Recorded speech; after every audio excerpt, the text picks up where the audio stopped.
और दूसरे तरफ वो लोग सिर्फ और सिर्फ गद्दी प्राप्त करने के लिए वहाँ होड़ है कि प्राइम मिनिस्टर का कैंडिडेट कौन हो, कोऑर्डिनेटर कौन हो के स्थिति में उनका बेंगलुरु का बैठक हो रही है। और यहाँ रसाकसी नहीं है, यहाँ सामंजस्य है। अब शगुन वाली मीटिंग थी वो, उसको अगर कहेंगे कि उसका इफेक्ट है तो ये तो गलत है। उनका ये नेचर है, इसीलिए वो सबको मिला करके चलते हैं। और दूसरे तरफ वो लोग सिर्फ और सिर्फ गद्दी प्राप्त करने के लिए वहाँ होड़ है कि प्राइम मिनिस्टर का कैंडिडेट कौन हो, कोऑर्डिनेटर कौन हो। कोई कहता है कि अमुक रहेगा तो हम नहीं रहेंगे, कहता है कि अमुक रहेगा तो हम नहीं रहेंगे। तो इस प्रकार से रसाकसी के स्थिति में उनका बेंगलुरु का बैठक हो रही है। और यहाँ रसाकसी नहीं है, यहाँ सामंजस्य है और एक उद्देश्य है कि कैसे हम भारत को उन्नत राष्ट्र के रूप में निरूपित करें और संसार का अगुआ बनाने की दिशा में हम आगे बढ़ें। लेकिन सर, जो मतभेद की आप बात कर रहे हैं, तो एनडीए में भी तो कुछ पार्टी मतभेद है, खासतौर से चिराग पासवान और पशुपति पारस। वो तो घर का मामला है, वो कोई पार्टी का मामला नहीं है। घर के मामले में हम लोग को नहीं कुछ कहना चाहिए। चिराग नया युवक हैं, पिताजी का विरासत उनको मिला है। अब पारस जी पुराने आदमी हैं, उनके भाई हैं, वो भी काम कर चुके हैं। तो कहने का मेरा मतलब है कि वहाँ एक कोई पार्टी और एनडीए का फ़र्क उससे नहीं पड़ता है। दोनों एक परिवार का मामला है और हम समझते हैं कि वो परिवार का मामला सॉर्ट आउट हो जाएगा। सर, लेकिन वो लोग कह रहे हैं, जो विपक्ष के लोग जो बैंगलोर में जुट रहे हैं, उनका ये कहना है कि ये एनडीए की मीटिंग इसलिए कॉल की गई है क्योंकि ये पटना की मीटिंग का इफेक्ट है कि पटना में जो ताकत हमने दिखाई उसकी वजह से मजबूरन ये मीटिंग बुलानी पड़ रही है। वो कहने को क्या है, पटना की मीटिंग में तो हम समझते हैं कि जब जैसी मीटिंग किए और उसका रिजल्ट तो यही हुआ कि महाराष्ट्र में फूट हो गई, महाराष्ट्र के लोग बाहर चले गए। और फिर बिहार में भी आपने देखा कि कई एक प्रकार के एपिसोड हुए। तो वो तो अब शगुन वाली मीटिंग थी वो, उसको अगर कहेंगे कि उसका इफेक्ट है तो ये तो गलत है। पटना की मीटिंग को तो हम लोग एकदम कहते हैं कि फेलुअर मीटिंग थी। बस एक आखिरी सवाल है सर, नीतीश कुमार को लेकर के जिस तरह से बातें चल रही, कन्वीनर बन सकते हैं, लेकिन हालांकि आज जब कर्नाटक में जा रहे हैं तो वहां पर स्वागत किया जा रहा है। जो बिहार में पुल टूटने की घटनाएं हो रही, वैसे पोस्टर लगाए गए हैं जगह जगह पर बेंगलुरु में, लेकिन क्या कहना है सर नीतीश कुमार को लेकर? देखिए, आंतरिक मामला उन लोगों का है, किसको कन्वीनर बनाते हैं न बनाते हैं उसमें हमको कुछ नहीं कहना है। रही बात नीतीश कुमार जी का, तो नीतीश कुमार अपने घर में महान फेलुअर साबित हुए हैं।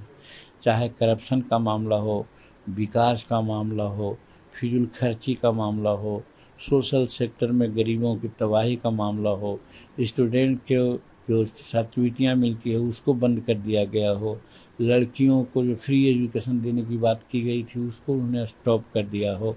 तो इस तरह से जहाँ तक शेड्यूल कास्ट का सवाल है, उनको 5 डिसमिल ज़मीन देने की बात थी, उसमें फेलुअर हैं। वहाँ ज़मीन 1 बीघा 1 एकड़ खरीद करके खेती लायक ज़मीन देने की बात थी। जब निर्णय लिया गया बिहार में, तो बिहार में इम्प्लीमेंट नहीं हो रहा है और झारखंड में आज इम्प्लीमेंट हो रहा है। किसानों को 5 एकड़ ज़मीन रखने वाले तक के बिजली बिल फ्री की बात थी। ये सब में वो फेलुअर हैं।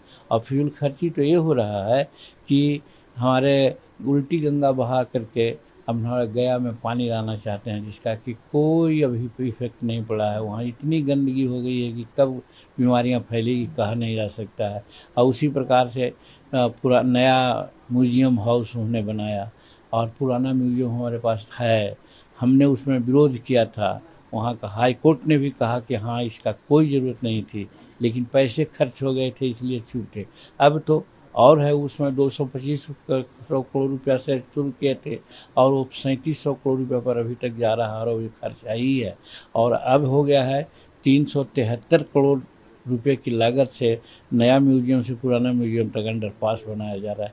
तो ये सब क्या है, गरीबों को पेंशन नहीं दे रहे हैं, मर रहा है वहाँ गरीब 60 वर्ष 70 वर्ष के बाद। 200-400 रुपया से क्या होने वाला है, जबकि राज्य के अगल बगल में 1000 रुपया दिया जाता है, 1500 रुपया दिया जाता है।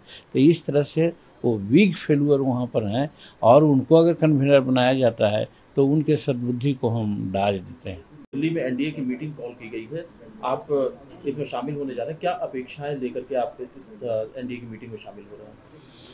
देखिए, दोनों के मीटिंग का उद्देश्य दो है। एनडीए के मीटिंग का उद्देश्य है कि किस प्रकार से हम राष्ट्र को सुदृढ़ करें, किस प्रकार से हमारी आंतरिक और बाह्य सुरक्षा बढ़े, किस प्रकार से किसानों का, मजदूरों का, बेरोजगारों की स्थिति ठीक हो। इसके लिए ये लोग एक हो रहे हैं। अगर सत्ता की बात आती है तो अभी मैंने कैसा कहा कि भाजपा तो स्वयं है जिसको कि बहुमत है, वो किसी भी पार्टी, किसी लोगों को भी वो शामिल नहीं कर सकती है और उसका अपना बहुमत है। लेकिन सबको मिला करके ले चलने का नरेंद्र भाई मोदी जी का और नड्डा साहब का और अमित शाह जी का ये नेचर है, इसीलिए वो सबको मिला करके चलते हैं। और दूसरे तरफ वो लोग सिर्फ और सिर्फ गद्दी प्राप्त करने के लिए वहाँ होड़ है कि प्राइम मिनिस्टर का कैंडिडेट कौन हो, कोऑर्डिनेटर कौन हो। कोई कहता है कि अमुक रहेगा तो हम नहीं रहेंगे, कहता है कि अमुक रहेगा तो हम नहीं रहेंगे। तो इस प्रकार से रस्साकसी के स्थिति में उनका बेंगलुरु का बैठक हो रही है। और यहाँ रस्साकसी नहीं है, यहाँ सामंजस्य है और एक उद्देश्य है कि कैसे हम भारत को उन्नत राष्ट्र के रूप में निरूपित करें और संसार का अगुआ बनाने की दिशा में हम आगे बढ़ें। लेकिन सर, जो मतभेद की आप बात कर रहे हैं तो एनडीए में भी तो कुछ पार्टियों में मतभेद है, खासतौर से चिराग पासवान और पशुपति पारस। वो तो घर का मामला है, वो कोई पार्टी का मामला नहीं है। घर के मामले में हम लोग को नहीं कुछ कहना चाहिए। चिराग नया युवक हैं, पिताजी का विरासत उनको मिला है। पारस जी पुराने आदमी हैं, उनके भाई हैं, वो भी काम कर चुके हैं। तो कहने का मेरा मतलब है कि वहाँ एक कोई पार्टी या एनडीए का फ़र्क उससे नहीं पड़ता है। दोनों एक परिवार का मामला है और हम समझते हैं कि वो परिवार का मामला सॉर्ट आउट हो जाएगा।